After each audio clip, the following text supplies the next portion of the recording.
क्या आपको भी कभी कभी लगता है कि आप अपने विचारों से ही उलझे रहते हैं? क्या आपको भी भूतकाल की यादें या भविष्य की चिंताएं परेशान करती रहती हैं? तो दोस्तों, झाड़ टोले की ये बेहतरीन किताब द पावर ऑफ नाउ हमें सिखाती है कि कैसे हम अपने विचारों से मुक्त होकर वर्तमान क्षण में जी सकते हैं और सच्ची शांति और खुशी का अनुभव कर सकते हैं। हेलो दोस्तों, welcome back to your own channel life glow. मैं हूं आपका दोस्त अर्जुन गौड़ और आज हम बात करने वाले हैं इकहार्ट टोले की एक अद्भुत किताब द पावर ऑफ नाउ के बारे में। इस किताब में इकहार्ट टोले ने बताया है कि कैसे हम अपने ईगो यानी अहंकार से मुक्त होकर वर्तमान क्षण में जी सकते हैं और अपने अंदर मौजूद बीइंग यानी कि अस्तित्व को पहचान सकते हैं।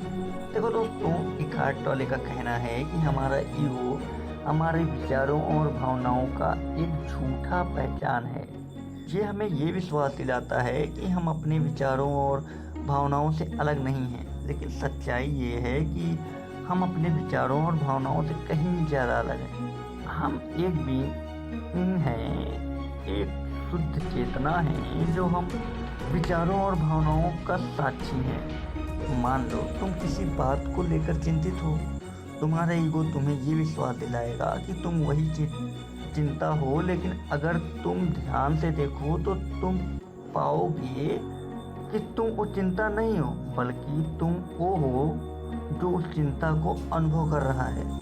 इकहार्ट टोले का मानना है कि जब हम अपने ईगो से मुक्त हो जाते हैं तो हम वर्तमान क्षण में जीना शुरू कर देते हैं, और जब हम वर्तमान क्षण में जीते हैं तो हम सच्ची शांति और खुशी का अनुभव करते हैं। ऑथर ने किताब में पेन बॉडी का जिक्र किया है। पेन बॉडी हमारे अंदर मौजूद नकारात्मक ऊर्जा का एक भंडार है जो हमारे भूतकाल के दुखद अनुभवों से बना होता है। ये पेन बॉडी हमें बार बार नकारात्मक विचारों और भावनाओं में फंसाने की कोशिश करता है। उदाहरण के लिए, मान लो तुम्हारा बचपन में किसी ने तुम्हें डांटा हो। ये अनुभव तुम्हारे पेन बॉडी में स्टोर हो गया हो, और जब भी तुम्हें कोई डांटता है तो ये पेन बॉडी एक्टिव हो जाता है और तुम्हें फिर से वही दर्द और गुस्सा महसूस होता है। इकहार्ट टोले का मानना है कि हमें अपनी पेन बॉडी को पहचानना और उससे मुक्त होना सीखना चाहिए। जब हम अपने पेन बॉडी से मुक्त हो जाते हैं तो हम ज़्यादा शांति और खुशी का अनुभव करते हैं। जब भी तुम्हें नकारात्मक विचार या भावना आए तो उसे पहचानो और उससे लिपटो मत, बल्कि उससे दूर हो। उसे बस एक विचार या भावना के रूप में देखो और उसे गुजर जाने दो। ऑथर ने किताब में वर्तमान क्षण में जीने के कुछ व्यवहारिक तरीके भी बताए हैं, जैसे अपने शरीर के साथ जुड़ो, यानी अपने शरीर की संवेदनाओं पर ध्यान दो, जैसे सांस, अपने पैरों का जमीन पर लगाना या अपने हैंड्स का मूवमेंट, इन सब पर ध्यान दो। दूसरा, अपने ज्ञान, अपनी इंद्रियों का इस्तेमाल करो।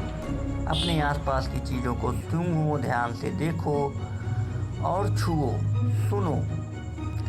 अपने विचारों को देखो।